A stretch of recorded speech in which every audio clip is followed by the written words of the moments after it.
after all that, we finally got through. We've got Glen SOBEL back in his kitchen, finishing up his protein powder, and he's got his air conditioning on. It's crazy hot in LA right now, I hear. Yeah, you said it was like 100 degrees? Yeah, yesterday. I wouldn't say it's crazy hot yet. We'll save that for July, August. Yeah, it'll get there. 100 is hot for here. I mean, we were talking 85 and people. Oh yeah, if this was 100 in Portland, people wouldn't know what to do. They'd freak out. They'd go to the beaches like they're doing there, right? So, hey, if they're open. Yeah. Well, you got them closed and people went anyway, right? So yeah. So. Just in case people didn't get a chance to catch part one of your conversation last week, I can catch people up a little bit. If you're just tuning in, we're a few minutes late. I had a technology issue on my side, and then Glenn and we got to share a couple of stories that can't be discussed here about girlfriends and shenanigans in Hollywood. But my buddy Glenn here has been touring the world for many years with Alice Cooper. He like the first time that we met, he had been playing with a variety of different artists. I don't think we talked about your time with Trev Lukather. You had been playing with Jennifer Batten, and that's how I was first privy to your stuff. But I had listened to Beautiful Creatures, of course, back around 2000. Knew your music then, and McAlpine, of course. Man, I had that cassette and didn't even know that was you on drums. And, oh wow, I didn't know that. Okay. Yeah. I think you and Dean Castronovo both have some history with Tony, right? Back in the day. Oh, well, sure. Dean played with them on that great record from '87, Maximum Security. Yeah. I didn't start with Tony till like late '92, and did the one record that came out in '93, which seems crazy to say now. It's like it's so long ago, but in some ways it feels like it's not at all. Yeah. Well, that was right around the time you did the Momentum record with Jennifer too, right? That came out in '97. Oh, okay. Yeah, that makes sense. All right. But man, way beyond its years though. The Treble Rage record is start to finish insane, man. Well, I appreciate that. There's people that still will message me, email me about it, or they might have a copy of that or any of these records for me to sign in different countries, different places in the world. It's always flattering to see that. I just think that a record like the Tribal Rage record with Jennifer, if that was a few years later with the internet distribution model, it would have made it to a lot more people. Yeah. I know one thing I didn't ask you about when you did the record. I know that rehearsals were spent in Mom's shoe closet, right? But did you guys tour on that record at all? Did you do shows? Nah, there was talk, but it couldn't happen. And then she eventually got busy preparing for the History tour with Michael Jackson. And I was playing with Gary Hoey. Oh yeah. Plus Kristen Pelletieri and Saga. There was a few other things going on right around the time that record was coming out. Somebody asked me about that the last conversation. I forgot to bring up Saga. So Saga, yeah, sure. Yeah, I knew that I knew you played with Michael Sadler. I didn't realize you were actually part of the band, or that was just a record that I did with Saga. And the way it came about was because of the Jennifer Batten record. Really? Yeah, I got the calendar in my head so I could go back and remember August of '95 recording the Jennifer record, at least half of it, at Jimmy Crichton's studio. Jimmy's the bass player in Saga. He owned Sound Image, which was in Van Nuys, right next to Sound City, in that same center, that same parking lot. There was a few studios. So yeah, that's how I had met Jimmy Crichton. Was we recorded Jennifer's record at his studio, and then Saga was supposed to do their next record, and something happened where Steve, the drummer from Saga, was not going to fly down from Canada. And they just said, hey, you want to do this? And it was kind of put together in the studio, like 1 or 2 songs a day. They wrote it in the studio. But they had heard you play the Jennifer record, and they knew you from the scene. Oh yeah. I mean, Jimmy was there when we were tracking that, sure. Oh yeah. So he just said, I got the guy. He's the dude. That's a cool record. I mean, for the way it was made, yeah. And I know that Mike Sadler and Saga, Mike has a solo thing, I guess. Yep. They play at least one of the tunes off of that record. I think the first track, Heaven Can Wait. It's a great song. Right on. A dear friend of mine I'm interviewing tomorrow, Ed Sousa. He's a business owner up in Toronto that he does a ton of charity events. And so Michael Sadler does a lot of his charity events where they donate tons of, well, they do concerts and donate all the proceeds to the Ronald McDonald House. And Michael has been real pivotal in working with Ed to do these at least once a year, maybe a couple of times a year. And I saw him, I think in 2002, doing On the Loose with this band. Oh yeah. Indian Motorcycle Club. Gretzky was there, and and I remember just thinking, man, what, that band is notorious for, like musicians. It was the musicians band, right? Like bands, Sure. like, they didn't have real breakthrough hits that hit commercial radio success, but they were like real progressive in their pop writing, and another one of those great progressive rock bands from Canada, right? So yeah, it was a pop progressive band in that way. Yeah, sure. Cool. Great guys, real cool guys. I'm glad to hear it, man. All right, so you had Gary Hoey going on at that time, and so you played with a lot of like guitar virtuosos. Yeah, you had Hoey and McAlpine and Pelletieri. Yeah, in the '90s when that was just so not the thing. Well, I think when you and I first met, we talked about that a little bit, because you had, even though you were regarded, like positively by musicians and guys in the industry, there was a little bit of a typecast about, stereotype and saying that Glenn was the shredder guy, right? And so was it tough? Yeah, better to be typecast than not cast at all, I guess. Yeah. But yeah, sure, you always got to prove yourself in every genre. Makes sense. Were there pop gigs that maybe you got referred to that they just passed on because they didn't think you were the right cat because of the reputation? Yeah, that's possible. Yeah. Sure. There's so much that goes into a pop gig that doesn't have anything to do with musicianship. You got label and management people that are all going to be putting in their 2 cents about who they think should be in the band for this new pop artist that's on a major label. You bet. Yeah, a lot of cooks in the kitchen on those. Man, you've seen so much stuff behind the scenes that people don't really know about. Some of the things that I've seen with some of those pop artists, I shouldn't have been surprised by, but I remember your buddy Steve Ferlazzo, right, was MD and keyboardist with Avril Lavigne, right? Still is, yeah. He is, that's right. And he came through. Steve, I met, I think, through you, and think the world of the guy, man. He's a dynamo, dude. It's crazy how much energy the guy puts into putting shows together. And I want to talk about the Lucky Strike thing in a sec, but he came through with Al Berry on bass, and Jimmy. Oh, that's what it was. Jimmy McGorman was playing guitar. Yeah. Mm-hmm. And Jimmy had played with Animotion on. I didn't know that. Well, he just did some the one-offs. He was a student of our guitarist, and when our guitarist got sick, we did the big benefit concert. And Katja Reckerman was part of that benefit concert at the Key Club with Rod Stewart. And Jimmy, great dude. And he brought me out to see Avril and did their tour when they came through town. We went out afterwards, and Ferlazzo and I just hit it off, man, because he's as bizarre and crazy as I am.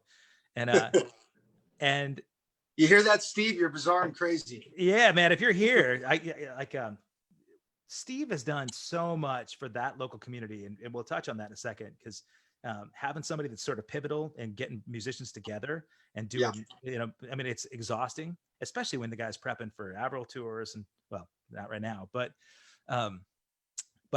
I remember that night we all sat down, we were at the sushi bar, and Avril and her manager came in, and the entire band just got stiff.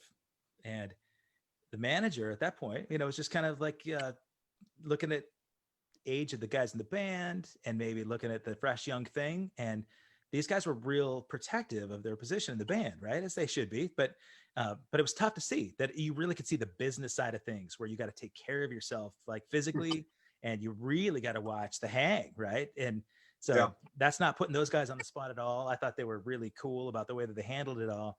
I did see some personnel change right after that. And it was an eye opener for me, right? Because you look at bands from afar, growing up as a kid, man, I thought, man, we're Three Musketeers, right? We're going to be all the same members forever, man. All for one, one for all, And that was the pop side of things.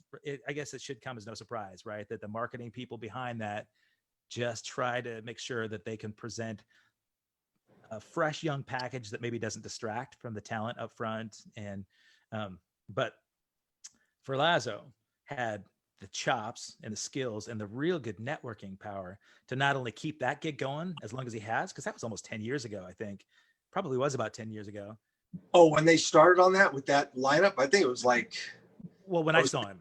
07. Okay, yeah, when you saw it, sure. But since then, the dude, I mean, I know that he's been doing a ton of stuff with Nuno Betancourt, right? He's got the Drama Gods, and I remember seeing you playing with Nuno and those cats at Lucky Strike in Hollywood, right on Hollywood and Highland. Yeah, at the residence gig, sure. Right, man. So if people here have not seen this Lucky Strike live gig, I was blessed to get to go and do, sit in for a couple of tunes one night. And yeah, I was out of town when you did that. I was on the tour. I made sure of that. I didn't want you out there in the crowd watching me. Actually, I wouldn't have gotten up on stage if you'd been there, So, no. But every week you can go in and see this lineup every Tuesday night or Wednesdays, right? It's Wednesday. Yeah. Well, it used to be every week. Now it's last Wednesday of every month. Obviously none right now, but. Right. And I think for the most part, it's like you and Randy Cook are pretty much the residency drummers for the house gig, right? Yeah, I mean, there's an official resident band lineup that I'm a part of, but obviously you're gone depending on when you're in town or not. Yeah, and it's when it was every week, yeah, I did a lot more. But when it changed to monthly, which is a better way to do it, it makes it more special. But when it changed to monthly, then sure, I missed a lot more than that. That show is insane. They put together a whole, I mean, when they started doing theme nights, right? So you could have, like the 90s industrial kind of night, or they'd have, some like tribute to Prince, right? Where they'd have all the, the songs dedicated to Prince. Yeah. And I've seen you do everything across the board, man, from simple pop stuff to just blistering rock stuff. And I remember it keeps you on your toes. It does, man. I'm like, everybody is in there playing it, right? I mean, I've seen not only Nuno, but Doug Pinnock's there quite a bit, right? And they've had Billy Sheehan up there on bass on a good handful of those gigs. And yeah, there's been some great nights. Last January, Nuno was a special guest. Then we also had, he brought Gavin DeGraw, and we did a couple tunes with him. Then we had Sully from Godsmack. And we did Long Train Running by the Doobie Brothers, which is Without Love, Where Would You Be Right Now? It's that right. And he had the congas and the timbales, and we did like a drum percussion thing, and it's all on YouTube. You and Sully? What isn't on YouTube? Everything is. But yeah, those are just really great nights, and it's always last minute. That time we got the list of songs like a couple days before, and it makes it interesting. Yeah, man. God, I know personally, man, playing with Steve Feckerty and Jude Crossan, Francesco DeCosmo for his playing on the gigs the gigs I did. Jude blew my mind. That guy is a chameleon. He could sing. Oh, totally. Everything. Sing anything. Yeah. God, man. It's cool because you can see when I see videos of you guys playing together, even if it's spur of the moment, off the cuff, and you just jump up there and play songs you've never rehearsed, you look like there's camaraderie, like you've been in a band together for a long time. So you fake it well, Yeah, well, the fact that there isn't much or any prep means that everyone's got to do their homework. But the resident band will get in there and do sound check rehearsal, but sometimes we don't even get to everything at that time. But that's what I mean by it keeps you on your toes. It definitely involves charting things out for me. Yeah. And it gets you better at doing that, just adapting last minute. For a musician that maybe is up and coming to walk in there and see something like that happen, it's the perfect experience, right? I mean, you told me about growing up as a kid and going out to the Baked Potato to see these legends playing, so you can, but to me, if I were to go in there and watch bands at the Baked Potato at 17, 18, when I'm first starting out, it would intimidate me enough to either just really try to get good or just go, all right, that's not my deal. But the Lucky Strike Live thing is like this perfect culmination of a whole bunch of musicians that have got real street cred, but they definitely don't show up unrehearsed, man. Otherwise, you're going to look like a fool. And I've never seen a train wreck there, actually, thankfully, but I haven't been to a lot of shows. Well, the thing with being a pro player is even if there is a mistake or a little train wreck, is getting out of it and covering it up. Right. Yeah. You have any experience like that? We take pride in knowing our stuff. Sure. Man, you just reminded me of something I wanted to bring up then, because you talk about pro bands having a train wreck and getting out of it. About, I guess, what was it, 7 years ago, 6, 7 years ago, you and I were sitting out in the grass right after the Alice Cooper set in Portland. You had finished your set and you came out to hang out with me and my buddies, my family, actually out in the grass to watch Motley. We're talking backstage and you said, hey, you got to see this show, man. They've done production that's off the charts. We got to go see this. So we went out front, out in the crowd, and we were watching the band. And if you remember, there was an ultimate train wreck where the tracks got off. They're playing Kickstart. And if you remember, I remember you like, or me, I don't know if you were standing with me, but I thought I remember you saying, yeah, there are a couple of times where things can kind of shift, right? You got all the production stuff in the back, all the visual elements were all tied to the click, right? So when the tracks kept going, if the band got off, everything kind of comes unglued. I remember the background singers kept going and some of the backing tracks kept going. Yeah, stuff would get off with them. They would eventually correct it. I mean, it was probably things where the audience didn't notice it, but being a musician and knowing the show, then yeah, it gets noticed. But yeah, they were able to fix things when stuff like that would happen. God, what a pucker moment, right? On stage, something like that. Yeah. Do you have any like that? The first thing is to not panic. Right. Yep. They're right. Do you have any moments like that in the past, big bands where you've been out in front of tons of people where something goes? Everybody's got moments like that. Totally. Yeah. I mean, look, if it happens when there's backing tracks, that's a lot bigger of a problem. If it just happens in a song that's free of all that. But you know what? When a mistake happens in the moment on stage, it is so magnified to everyone on stage. Right. And you got to remember that what feels like a slow motion, massive train wreck to you might not even be noticed by hardly anyone in the crowd. And you just got to not panic. And what's funny is that it could be anyone's fault, a mistake. A singer could come in later early, a guitarist can mess something up. The funny thing is everyone looks back at the drummer. They do. It's true, man. Yeah. You know what that is? That's a look of sort of like, save us, get us out of this. You know, at first I used to think, oh, they're blaming me for the singer doing, you know, the wrong verse or whatever. No, it's the drummer that has the most power to fix or exacerbate that situation. Right.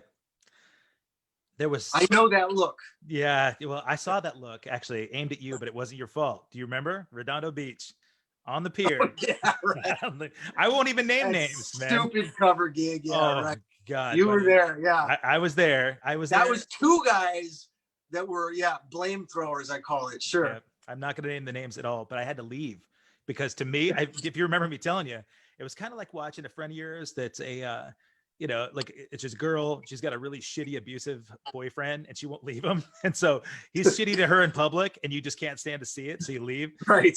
That's what happened. I put my tip money, I put my tip money in the jar and I figured I'll let you deal with the assholes, but that was one tiny little gig, maybe 15 years ago, something like that. Yeah. 2005. Yeah. So, but yeah, you learn to navigate and deal with things. It's just part of being a pro player. Yeah, it's what keeps you doing the gig. I know early on in my playing, when I would have those kind of things happen on stage, whether it was my fault or not, I'd stick with that for a while, right? I'd even to 3 songs later, I'm thinking back about what happened. And it's so stupid, man. Because it could ruin your show. It would, man. And honestly, I mean, it kills any vibe for the rest of the gig. You're thinking about it, so you're not fully present in the songs that continue on. I think you coach a lot of students, right? And I'm guessing you probably tell these guys over and over again if they're playing live, if you fuck up, don't stop. You just don't stop. Oh, of course. Yeah. I mean, what are you gonna do? You're gonna make it worse? You see some bands do that, like pro bands that will stop a song and then start over again. Yeah. It's tough to see. Well, if that's going to happen, then you need to kind of make it to where it's almost a plus for the audience. Like, hey, you just saw a really genuine moment, right? And we're going to start this over because we're going to do it right for you guys. You got to really cover that up. That's the thing that's happened with bands, but yeah, you don't want that to happen. David Lee Roth was the king of that, right? He would joke about that a lot, like, "Hey, you watched me fucking forget the lyrics," Yeah, but that became part of his shtick. Right. Yeah. Well, gives you an out every time you mess up. Right. So, but we were talking about the Alice and the Motley tour at the end of the conversation last time when my internet was freezing up. We were talking about the experience where you got to go and you got to sub for Tommy, and you've been touring together for a while. So were you guys pretty close? You and Tommy, like bros? No, I wouldn't say that. I mean, I definitely talked to him more after all that happened. I mean, he wasn't hanging a whole lot in catering or just with the bands, a little bit, tiny bit. Nikki Sixx was definitely hanging a lot more than he was, but everyone's got their own thing. They all were on separate buses and were on their own schedules. Nobody was sound checking, not them, not us. So it's not like we were at the venue all day. Right. We would get there maybe, I don't know, 2-3 hours before showtime. Okay. And we'd leave before they were done with their set. Yeah, because you got to go on to the next show.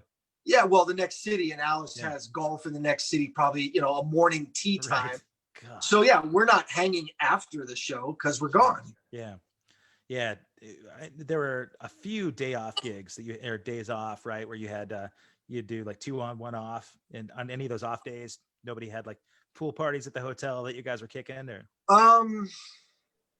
There was a tiny bit of hanging. I remember few informal dinners where, some of the different guys might've been there. Okay. Yeah.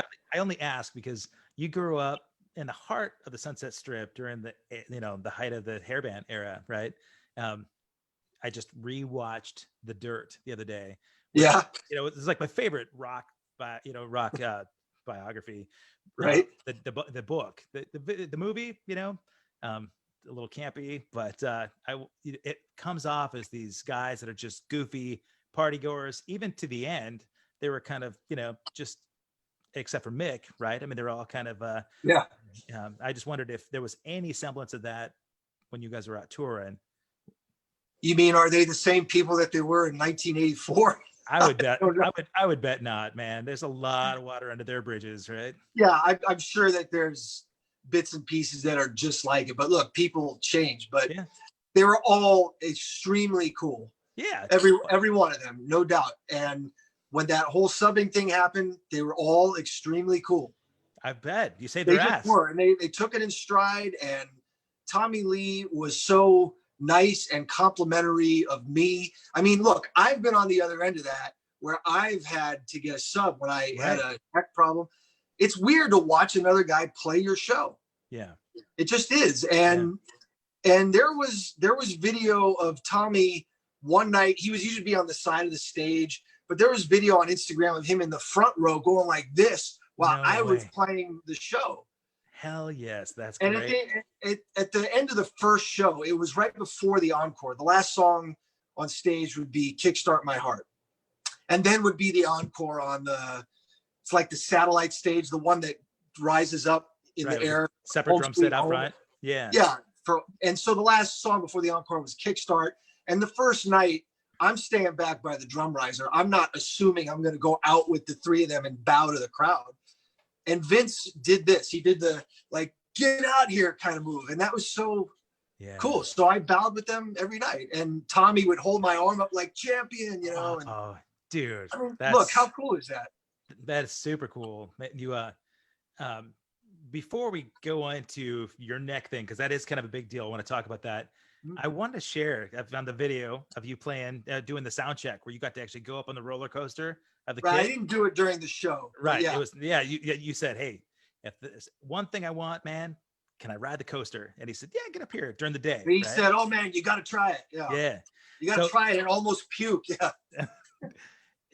You would think that he probably had to go through like NASA training, right? To get used to that kind of experience for a while. It's hard. Yeah. I mean, he's been doing it in one form or another since 87.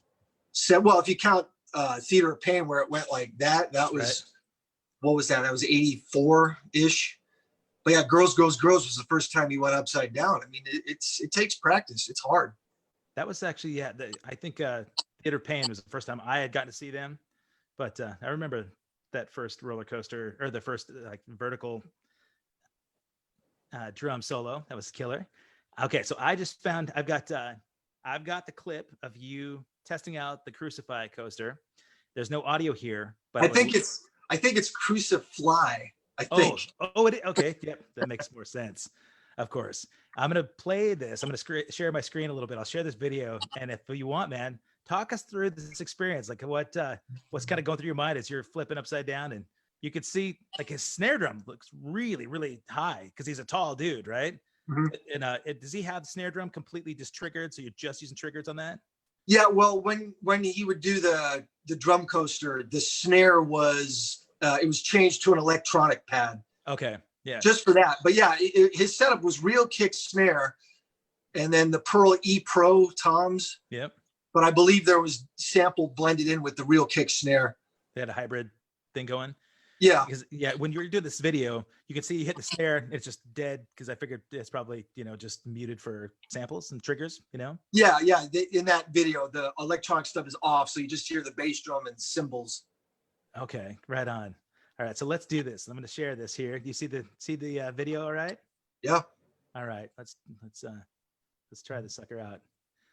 All right. So you're flipping backwards right now. Got some hat action. Is there anything in your cans right now? Can you hear? No, I can't hear it, but yeah, I could definitely see it. Okay. Yeah, it's tough when you start turning upside down. The harness, it's all centered and locked around your stomach area. It pushes into your stomach when you start turning, and it knocks the wind out of you. God. You can't breathe. That's nuts, man. And obviously your throat is bolted down. Are you do you feel kind of like a weird gravity experience happening with the hi-hat, like trying to pop the hi-hat? And oh, of course, all that. And when you're upside down, everything feels farther away. It's just the strangest feeling if you're a drummer. It's weird. That's insane, man. But the hardest part, I think, is being at that 45-degree angle when everything's digging into you, that harness. You're not a roller coaster fan anyway, are you?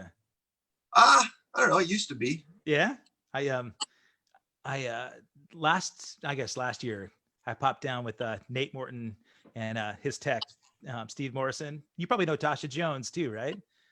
Tasha, yeah. Yeah. Sure. Yeah. We all went up to Magic Mountain and rode roller coasters all day. And it was, oh man, I found a bunch of other clips. I should keep doing the share for a second because I just found old video of you with here, let's see if I can do this. Yeah. Well, no, I was trying to actually share some more of your Alice stuff, but let's see. This looks like one of your clinics you're doing back when you were still with Mapex. Good looking kid. Oh yeah, I don't know. That's some clinic somewhere. Yeah. There was another clip that was in here that I just saw from the. Where was it? Oh, you did a lot of blogs. That's another cool thing too. This is you actually, somebody from the side stage. You playing that is on the that's on the stage. I think they called it the Cruise Nest. Okay. And and people paid to have a seat on that and go up in the air on the stage with the band for Home Sweet Home. And so when I'm playing, there's a guy sitting literally 5 feet from the drum set who's filming me. And this guy, he's like a guest that paid for that spot? Yeah. Check that out. That's great. And so I think there's like 10 people that get that spot and they sit there. And at the end of the song and the piano outro, Nikki and Mick, they're handing guitar picks to all those people. And yeah, they loved it. I mean, I've never seen a happier group of grown adults in my life. No kidding, man. It's Home Sweet Home that you're playing, right? Yeah. That's right. God, look at that, man. Was that, I think at that point, that tour, was there ever any sign that maybe you guys had all toured together again, Alice and Motley? Well, that was their farewell tour. Well, no, that's right. That's what they said they were gonna. But yeah, I've been seeing different things about their this tour that is sort of postponed, canceled, whatever. Right now, where so much speculation. Nobody knows if this is going to happen anymore, right? But it'd be interesting to see. There was already blowback that people paid a bunch of money to go to the farewell tour. They were doing things like this, right, where they're hopping on the stage with you. And I remember the VIP packages where they could get a bass from Nikki and Tommy. I have one of those basses. Do you really? Well, yeah. This is what it is. They have signed bass guitars by the band as part of one of the VIP packages back then. Yep. But then, if I'm not mistaken, Nikki's bass tech, whoever that is, part of their job is to give one of Nikki's signed basses to some kid in the audience for free. Okay. Like, surprise a kid. Yeah. And so the idea is, Nikki wants you to have this signed bass, but you got to promise not to do drugs or he's going to find you, that kind of thing. Yeah. And yeah, at least one time, I know Tommy Henriksen arranged it ahead of time. There was this one family we know, and the son is like a Nikki mini-me, and he was surprised with the bass. And so at the end of the first night that I subbed the first show in Buffalo, at the end of that show, Nikki was like, "This bass is yours tonight, man. You got this." So I have the bass. It's not up on a wall or anything. It's in a box somewhere. I should put it up, but I thought you were going to say it's got the number 33 carved into it, meaning there was 33 shows left in the tour. Okay. And all the signatures and whatever. And I think it's the bass that sometimes it was the one he would throw at the end of Anarchy in the UK, and that would be the signal to end the song when the bass lands on the floor. And so you got the banged up bass? Yeah. I thought you were going to say Nikki came to you and said, "This is for you, man. Don't do drugs. I want to make sure that you stay out of trouble." Yeah. Yeah. Do as I say, not as I did. Right. Yeah. But that was a cool little memory too. That's awesome. Sure. Yeah, man. Yeah. I would imagine that a tour like that had to have such amazing vibe because people really felt like they were part of history. Right. You know, and plus when I go see Alice Cooper, when I go see you guys, every single person in the band gets so much spotlight from Alice. It's like a historic night every night because you're seeing somebody that made history, the original Hollywood vampire, this guy. And that guy, I was just talking to, excuse me, Mike Skill from the Romantics yesterday. He was talking about being in Detroit, excuse me. And he said, Alice actually was born there, grew up there a little bit before moving to Arizona. And, we had this historical conversation about, the 60s in Detroit, and the fact that Coop goes back that far. It's amazing to look at those old videos of Alice Cooper, right? He was like a 50s doo-wop looking guy, right? But he's never lost sight of, what's true character. When I talk about character, he leaves that persona off stage, and you can see the way he treats you guys, man. And it seems like your family to him, Oh yeah. Yeah. And it's amazing. Like when we do those special guest spots, when we're not the headliner, we're doing like an hour set, give or take. And it's just crazy how in an hour set, how many minutes Alice is not on stage because of a costume change or something. And then that's something to feature the band in some way. And it's I guess I've seen you both. I saw you with Orianthi, and I also saw you when Nita took over the gig. Mm-hmm. And both incredibly powerful, gifted guitarists, beautiful women, right? So there's the aesthetic, but there's also these just crazy players. He really gives these women an opportunity to shine on stage, which is cool. Yeah. And then like Ryan Roxy's killer. Chuck, when you and Chuck are doing the solo together, right? You had Halo Flies for a while was one of the solos. And how does that thing come about where you guys are did you start off with a drum solo idea and then Chuck said, "Hey, let's do this thing together"? And well, that song Halo Flies, that's like a sort of the holy grail for Alice fans. It's this 7-8 minute epic that the original Alice Cooper group wrote back in the day. It was like them going, "Hey, we could be progressive too and write a song with all these parts and changes." So there is a drum solo on the original version that Neil Smith played over that bass vamp. Yeah. Okay. And so when I would do that solo, I would play the first bit of what Neil did. I transcribed it. I wanted to do it exact. And then I go into my own thing over it. But you got to pay homage. That's really cool. That shows my lack of knowledge about Alice's. But you really got to be an Alice fan to know that. But hey, you know what? Can I use the bathroom really quick and be right back? Yeah. A minute, you'll have to like show a video or entertain. But I want to be able to. I do want to talk about some guests coming up. So answer your phone, go to the bathroom. I want to tell people about who's coming up. Okay, you got it. In the meantime, so you guys that are out there, you can look through Glen's kitchen. You can like scout out the Starbucks and the Fisher Price cooler that you can raid when you're over at Glen's house next time. Phil Buckman, I heard more stories about Behind the Whiskey and how you first met Lauren. And so Glen was very appreciative of the fact that you guys are a lovely couple. Hey, really quick, if you guys are listening to this podcast or this conversation for the first time, I'm going to tell you that my intent was never to turn this into a show. I wanted to find an opportunity during the pandemic to catch up with my buddies. And it started with Gord Depp and the Spoons and the Flock of Seagulls, just talking about shows that we were kind of missing out on. And it's fun for me to kind of share these stories with people. And it's turned into something that I get an opportunity every day to kind of reflect on people that have been impactful to me.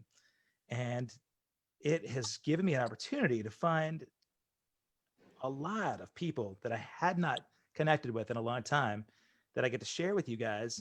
So for me, it's self-serving because I haven't talked to some folks for a while. I'm going to give you a list of the people that are coming up. And if you've got questions for any of these guys, check this out. Sorry, allergies are getting me. Tomorrow afternoon, my buddy Ed Souza. Ed is a concert promoter and this philanthropist up in Canada. He's worked with everybody from A Flock of Seagulls and the Spoons to Bare Naked Ladies and Honeymoon Suite. And I think he worked with Tragically Hip and Saga and Platinum Blonde, all these bands in Canada. And When in Rome, he's been working a lot with When in Rome to do charity events. He has got a company, the Souza Group, that just does a bunch of merchandise, and every penny that they put together is all given to the Ronald. So when you check it out tomorrow, listen in on this incredible philanthropist that just gives back. Hey, Glenn, before we jump back in, I'll just mention Friday, I'm going to be talking to Eddie Martinez, known most for his time with at the Power Station with Nile Rodgers. And he was a guitarist from Robert Plant, wrote all those huge Robert Palmer hits. Right. And, but he actually, his discography is insane. He's got like something like 300 Grammy awarding records on his album credits, working with Nile Rodgers. And he did everything from Bad Out of Hell to Crazy from the Heat, David Lee Roth, to Run DMC and Tina Turner. And this list, it goes crazy. So we're going to talk a lot about his history in the studio. Oh, that's killer. What he's doing now. On the 9th, I've got this amazing bassist who's also an incredible graphic designer. And he's kind of this visionary dude that I grew up with in Montana. He's relocating to Minneapolis and taking his business there, but he goes to Iceland all the time and is involved in this musical cultural experience. On the 10th, Sunday, I'll be talking to Robert Romanos, Damone from Fast Times at Ridgemont High. Oh, yeah. Yeah. Do you know Bob? Yeah. Do you know Bob at all? No, but a friend of mine is buddies with him. Sure. Yeah, he's got a band. He plays guitar, right? He does. Yep. He's got a band there in LA. We met a couple of times, doing these 80s shows. And that dude, he's so fun. Just really, really down to earth, real humble, low key cat. But he is, he's got a lot of stories because everybody knows him as Damone, but he's a accomplished musician in his own right. The 11th, that's so cool. Yeah, man, it'll be fun. The 11th, I'm actually going to get Mike Score from A Flock of Seagulls is going to do this from the UK. So nice. We'll do a live cast while he's in Liverpool, quarantined. And then the 12th, we've got Brian Spawn, owner of Spawn Drum Company. He's going to be jumping on with me. Wednesday, the 13th, I'll be talking to Nick Feldman of Wang Chung. Nick is oh man, you're getting everybody in. That's great. It's build up the schedule.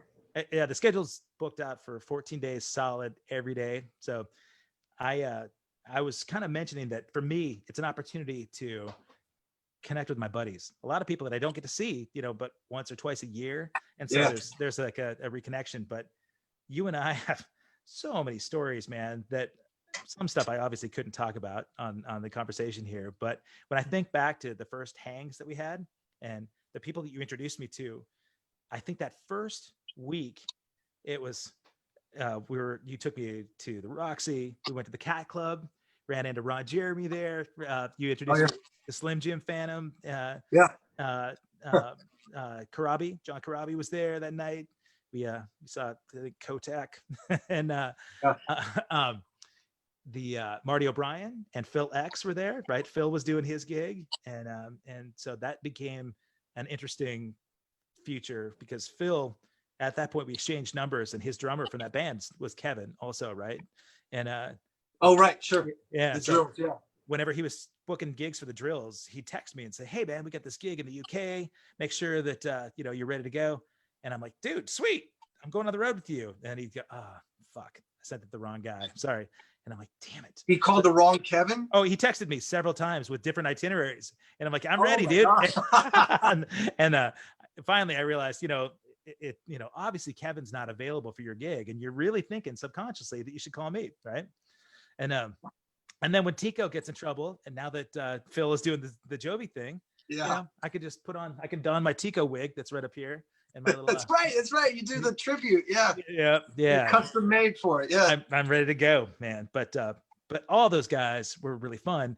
They were kind of in the same boat that you were in, hired guns, these guys that are doing the deal, but there's a camaraderie. There's a sense of family that I didn't see competitive things going on in that group, like, I mean, obviously a lot of those other musicians are different, they're different instrumentation, but the guys that really impress me are the guys that kind of help each other, give each other a leg up.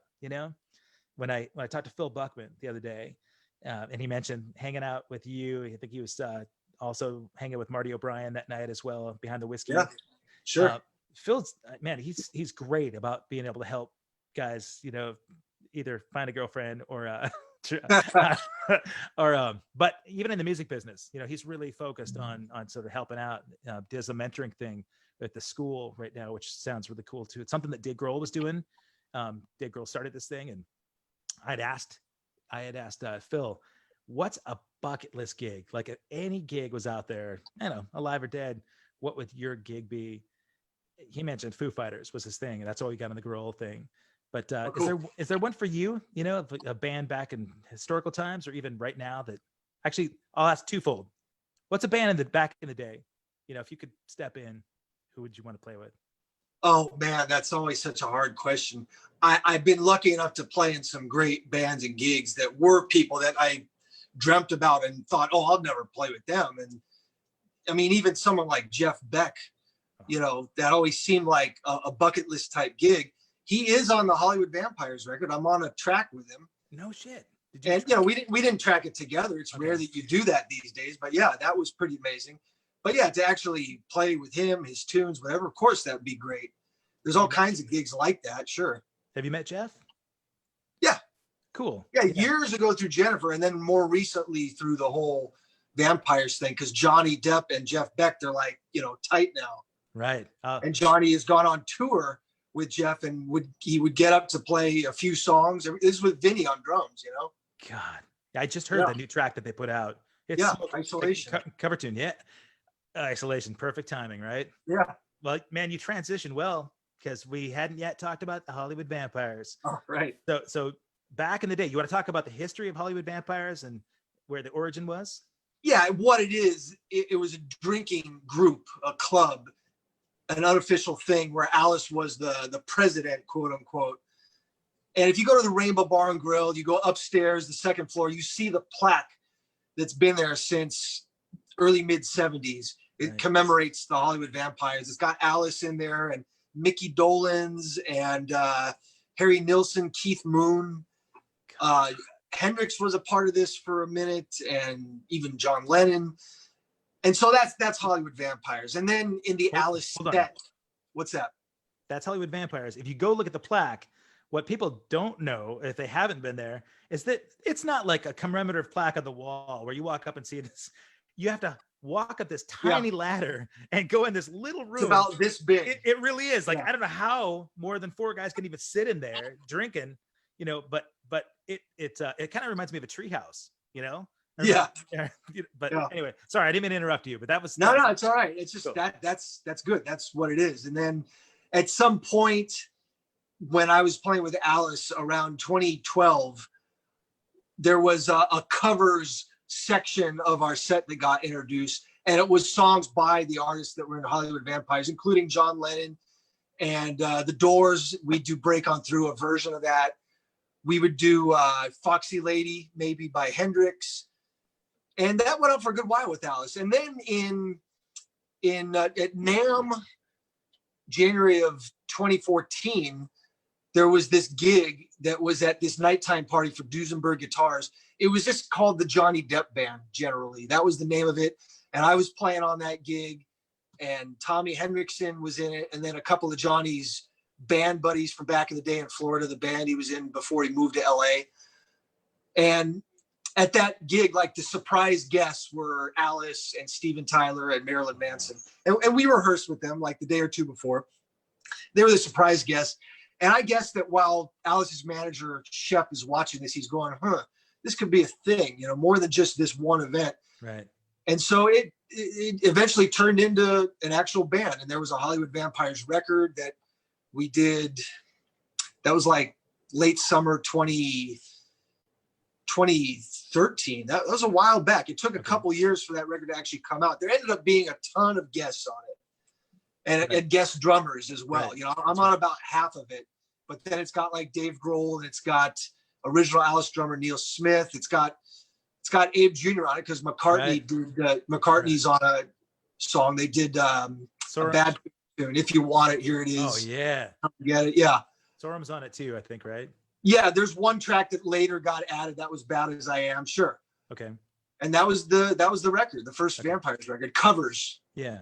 With two originals, which I had played on. One of the originals being My Dead Drunk Friends. Right. Which is what it's a tribute to. Yeah. At that point, then it was just a kind of idea that Shep had to put together a record. See how that went. It wasn't like a tour. And a tour. Okay, so you toured with this ensemble that included. Yeah, I didn't do the first round of touring back in 2015-16. That was Matt that did that. Okay, and then the newest record actually. You've got some covers on that, like. Yeah, but it's mostly original. It's flipped. It's mostly originals with three covers. Yeah, but I think there's a great video. I think of the Ichiku Park, right? That's from the first record. But that's right. You did a video of that one though, which all black and white. I remember seeing that. And of that one? I don't know. No. The black and white was Heroes, the Bowie tune where you got Johnny singing. All right, so let's the elephant in the room, man. Everybody wants to know about working with Johnny Depp. Right. So he brought Alice brought Johnny in on this Hollywood Vampires gig at they met NAMM show. Well, I skipped that of how they met. They may have met way back, but they worked together in the filming of the movie Dark Shadows, the Tim Burton movie, where Johnny plays the vampire, but it's kind of a campy, funny movie. So if you've seen the movie, you know there's a whole scene. I mean, Alice is like talked about throughout the movie. The little girl, the actress, she mentions, well, if you're going to have a ball, you got to have Alice Cooper at the ball. This is like 73 that takes place. Okay. And so there's a whole scene towards the end of the movie where Alice and a bunch of guys that look like the original band are playing Ballad of Dwight Fry in this big ball party type thing. And it's a major scene in the movie. And so when Alice filmed that part of the movie, it was in London. And they worked it around Alice's tour schedule. So we were in London and we had about a week off from tour. So Alice can film all of his stuff for that movie. Wow. And then in that week off, there was this last minute semi-secret club gig booked for us at the 100 Club in London, which is like the Viper Room of London. It's that small. And so we had the gig booked and then we heard word that day, Johnny's going to come down. He's going to play a couple songs. School's out and I'm 18. Came to sound check, he rehearsed, it was great. And it was like a big news story after that. It even made it into like People magazine in the States here. And so that's where they first played music together, I guess, and hit it off. Right on. And you cut to a couple years later, there was this record and then the next record, the touring that was involved. Yeah, Johnny loves to play. He was in a band in Florida. He's a legit player. I mean, people don't realize that the guy can really play, you know, like it's not and write lyrics. And you know his band moved to LA in '83 to make it and he kind of got sidetracked with the acting thing. He did all right with that. Did okay. He's got something to fall back on just in case. Right. But yeah, the Heroes video was very cool. Like that wasn't going to be a part of the record. It was something we played as a cover live. You know, it was like, oh, we should do a Bowie tune. And Alice was like, yeah, I don't know. What do you want to do? And someone suggested, well, Johnny should sing. He's got a voice that is in that register. Right. And it ended up being Heroes. Vampires had done Rebel before, and Alice would sing lead. But somehow someone introduced the idea of Heroes. We played it in the set. It ended up being this great moment because people were watching Johnny sing. They didn't know that he sang. And then I think it was our keyboard player, Buck Johnson. That's Aerosmith's guy. Buck is just, he's a great dude. You'd love him. He's so pro and on top of it, an amazing lead singer, but plays keys and guitar, you know, makes the ultimate utility guy in a band, but he's an amazing frontman too. But he's like, hey, we should record it. And so this just happened out of just blind luck in a way. We had a day off in Berlin. This is in 2018. And people were checking around to studios. And it turns out that Hansa Studios was available in Berlin. And Hansa Studios happens to be the studio where Bowie recorded Heroes. Oh my back God. in the day. Dude. Yeah. Wow. So we did a few things that day. We shot a few videos and we did some live in studio versions of songs that are on the record. So there's these alternate takes, but we did this version of Heroes, and you see a lot of footage from that day mixed in with stuff from the festivals. And that's how that happened. We did it live in the room, which was great. You know what? I know that we aren't going to hear the footage from this, but I want to share some of that video because it's haunting. There's like, let me share this screen here.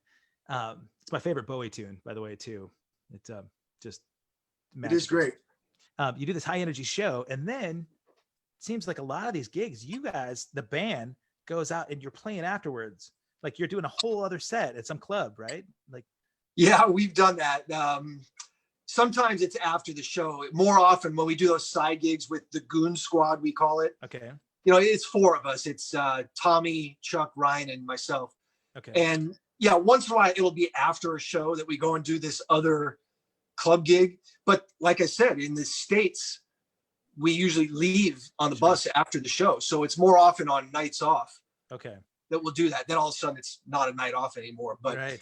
But no, it's a whole lot of fun. And we do all these songs where they all take turns singing lead. With Tommy, it's like the Ramones type stuff. And with Ryan, you know, it's like, it might be Beatles type stuff, something like that. Plus we all do one of their originals each. And with Chuck, it's his original plus Motorhead, because he does a great Lemmy. Oh God. Yeah. And then my original is I do a drum solo, but like in Australia in February, we played at the arena in Sydney, and then we went and did the club gig at Frankie's Pizza afterwards. Right on. And that's where we had Angry Anderson from Rose Tattoo join us. Wow. And we did one of their songs, Rock and Roll Outlaw. And if you don't know Rose Tattoo, this is a band that totally influenced Guns N' Roses and so many other people. I've covered Rock and Roll Outlaw many a time, man. Oh, you know it. Yeah. Yeah, for sure. I was in a band, Western Aerial, that used to play that a bunch. And, you know,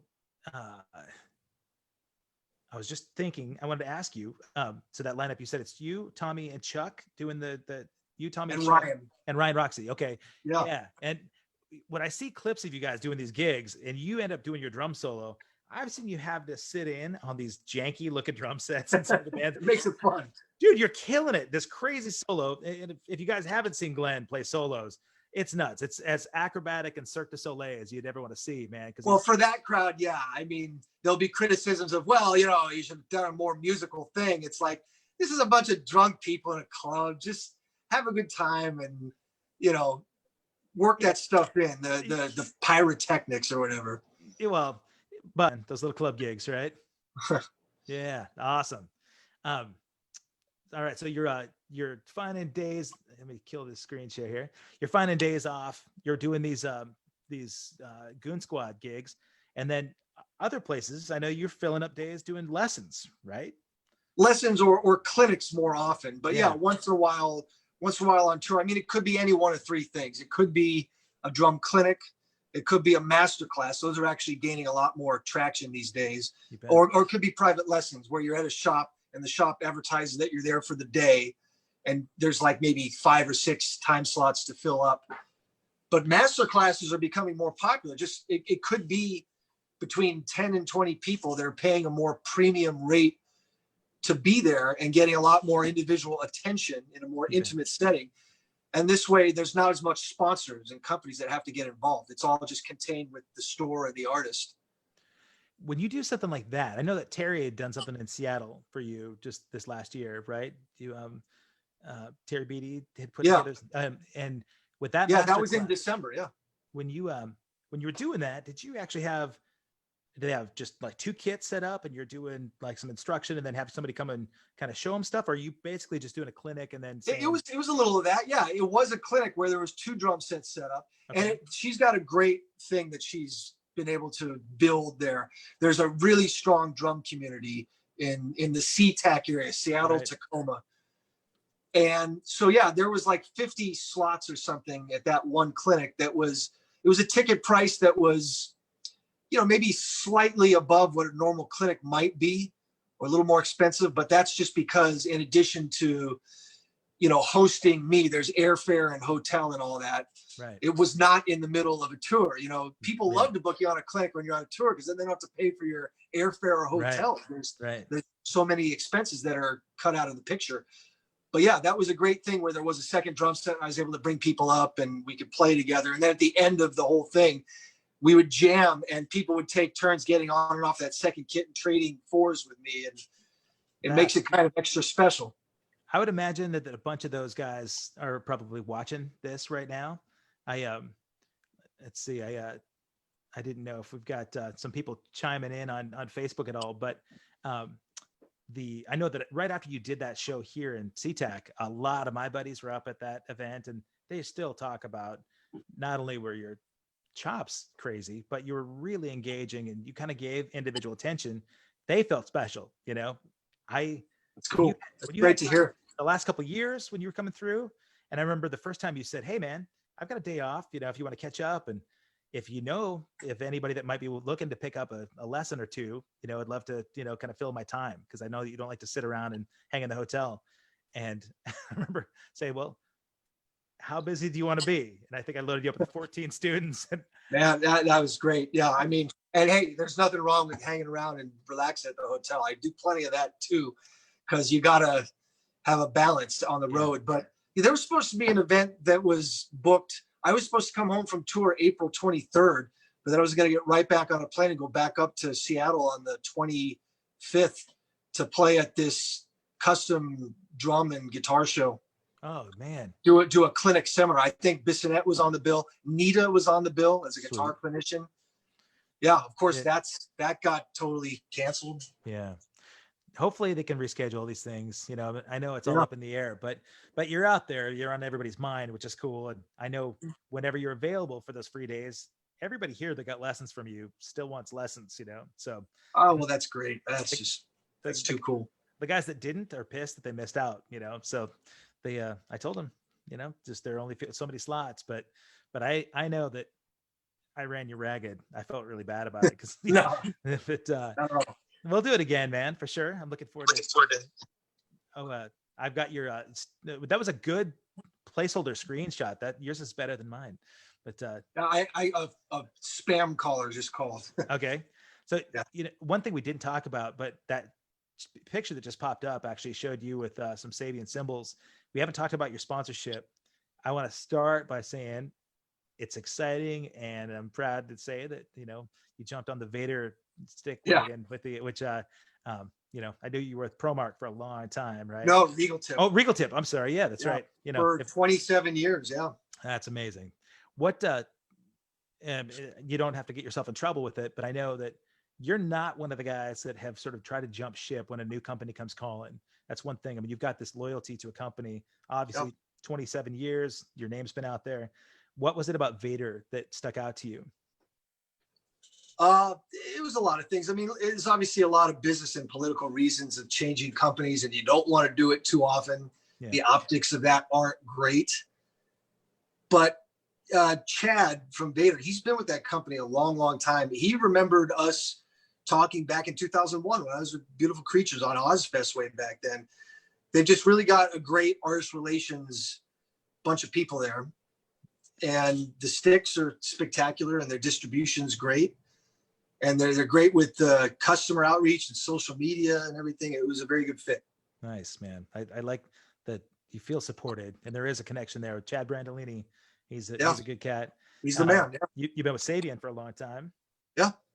All right. So you want to talk a little bit about your tenure with Sabian and how long you've been doing their well, I'd say that Vader reminded me of the same kind of vibe that Sabian has. people that know what their artists are up to and keep up with everything.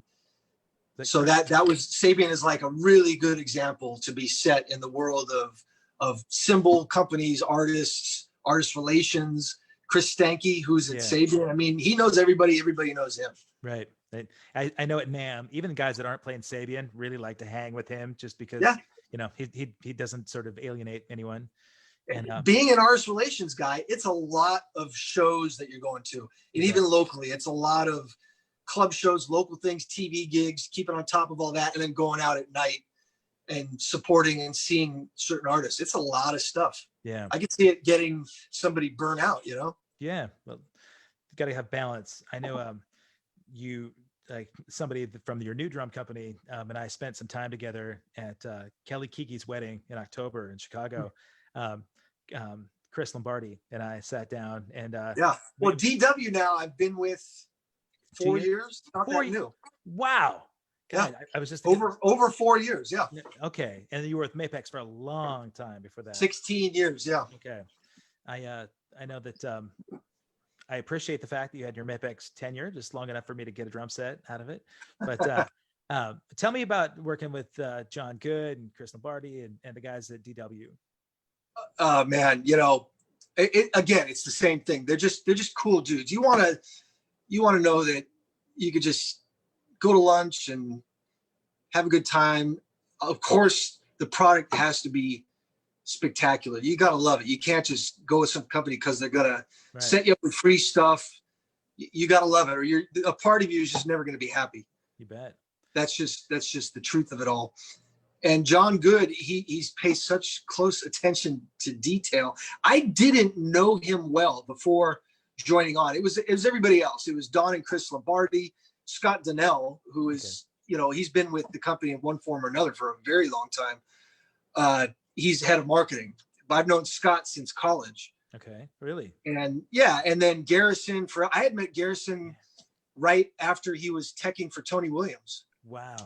Yeah, that was what he was doing before he started at DW. So Garrison signed me on as a DW pedal artist way back in '99.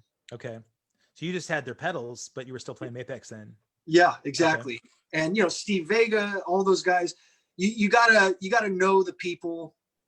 There has to be a relationship in place. And it's great to see that it's the same people. Yeah. When you see heavy turnover in any company, whatever it is, that's not always a good sign. Right. Well, they're stable. I mean, they're industry standard. Everybody that plays DW that's been with them for a long time is. Yeah. And John Good, I didn't know him well at all, but got to know him. He's just, he's so into what he does. Everyone calls him the wood whisperer, which he is. And I'd like to think that what really helped him pay extra special attention is that he's really tight with my buddy Ralph Johnson, Ralph Johnson has been with Earth, Wind and Fire since 1971. Really? Okay. Yeah. He was playing drums with them. Now he plays percussion with them. And he lives right by me here. I didn't know this until a few years ago when I guess it was Earth, Wind and Fire in Chicago were on tour together. And so, of course, the drummers are hanging a whole lot. It was Tris and Bowden at the time. Right. Yeah. And Ralph got my number from Tris and Bowden. I've known Tris since I was a kid. Really? Okay. Oh yeah, yeah. His ex-wife used to live up the street from my parents. It's just all connected in funny ways. But yeah, Tris was always a great supporter. He's a huge influence of mine. Yeah. And Ralph had seen something of mine on YouTube, and he just called me out of the blue one day, and I went over to his place 5 minutes from here, and he's got 2 DW kits set up, and we jammed out for like, a couple hours. Great dude. And he was with John Good in the car one day, I guess. And John told him, yeah, so Glen SOBEL's a new endorser. Ralph went, oh man, you got to hook him up with the best. I think that helped is what I'm saying. Yeah. Really? And Ralph called me when I was in Germany. And he's like, hey, I'm in the car with John. And he told me the good news. And it was still a secret at the time. I'm like, oh no. Right. But yeah, that it just helps. All those relationships and people putting in a good word. Yeah. It's half the game in this, and you got to be a genuine person and really want to listen to people and not be phony. Yeah, absolutely, man. Well, that was the Glen SOBEL I got to meet at the beginning. I was real grateful that you were that cat up front, Jennifer was right about you when she told me, that you, the real deal. Been a huge influence in my life in a bunch of ways, man. Not just musically, but I love the way that you work this business. There are no bridges burned, and you keep the relationships open. We didn't even touch on so many other artists you've worked with, man. I was just thinking about like the Vivian Campbell stuff you were doing, right? And we talked a little bit about Trev Lukather. You've got these guys that are legitimate. Well, yeah, another small world thing. I mean, with Trev, I did like his first record, which was back from 07, 08, around that time. And the guy that produced that record was Tommy Henriksen. Really? Yeah. Is that how you first met Tommy? No, I've known Tommy since 1990. Okay, you mentioned that. And so I had met Trev when I was playing a baked potato gig with Phil Soussan, the bass player who has played with Ozzy and many other gigs. And this was Phil's solo band where he sang and played guitar. And we played a gig at the Baked Potato, and Phil had a record with a bunch of guests on it, like Steve Lukather and Simon Phillips. And so we were doing songs from that record. And Lukather showed up and Trev showed up, and they both sat in with us. And I had never met Trev at that point, but after that night, Trev asked me about playing on his solo record. And it just so happened that Tommy was producing it. And so when Tommy asked him about studio musicians, he mentioned me, and Tommy's like, yeah, of course. Because I had already been doing stuff for Tommy that he was producing over the years. Yeah. That's a great relationship to have, man. I mean, it's a synergistic thing that you and Tommy both have, but it's cool that. Oh, I owe him. Yeah. I owe him big time. I mean, look, you need someone to kind of, champion your cause in this business. And yeah, he's totally done that with the Alice gig for sure. Yeah. Well, you've earned it, dude. You have, man. He's over in Sweden. Is that right? Tommy? No. Ryan Roxy lives in Sweden. He's in Stockholm. Tommy lives in Switzerland, in Zurich. It's Switzerland. Okay. Yeah. Yeah. We're spread out. Do you guys you guys talk to them right now about how the pandemic is affecting them in Europe? A little bit. Yeah. I was texting with Tommy last night. It was night for me and morning for him. And a little bit here and there, there's like group communications that are open in the band. Yeah. Nobody probably has any clue about live performance, but I'm sure that there's stuff that you're doing to record, right? You got there's a video that's coming out that we all did separately. We filmed our parts, and it's the song, I believe it's Hanging On by a Thread, or that's in the song. I don't know if that's the title, but yeah, it's a song that was recorded, and we filmed us playing to the song individually, and it's being all edited together. It'll be out in a few days. Okay, cool. And fans are going to be in it. Fans are doing like the Bob Dylan holding up the lyric cards. Yeah, that's great, man. Well, when I'll publish this, actually, I'll archive the video on my site. I want to make sure that we get your socials in there and anything that's coming up too. As you get these things, I'll keep watching for them and share some of it. But man, I just I think there are a bunch of different chapters left in your book that I can't wait to watch unfold, man. And let's hope that things clear up with this pandemic so you can get back on the road. And all of us, man. I mean, just people being able to work again, and it's people getting pretty antsy around now, and for good reason. Yeah, for sure. But I'm grateful to get to do stuff like this where you and I can at least talk face to face through a camera. Yeah. Hey, look, we wouldn't have had this kind of technology 10 years ago if this happened. It's still working through some of the bugs, but it worked out well, So man, Glenn, I can't even tell you how proud I am of you. I really appreciate the time. Man. Well, thanks. You've always been a really great friend, and you're a great player. And at least we get to hang this way, one way or another. That's right, man. I'll be there soon enough. My kid, he's desperate to get down there, as you know, so Caleb Rankin will be knocking on your door, asking you for, help me learn how to play drums again. Cool. Sounds good to me. Thank you so much, buddy, man. Stay safe, stay healthy. Can't wait to see you rocking. You too, man. Thank you, buddy. Stay in touch. All right. You got it. I'll talk to you soon, brother. All right, my friend. Peace. All right. Later.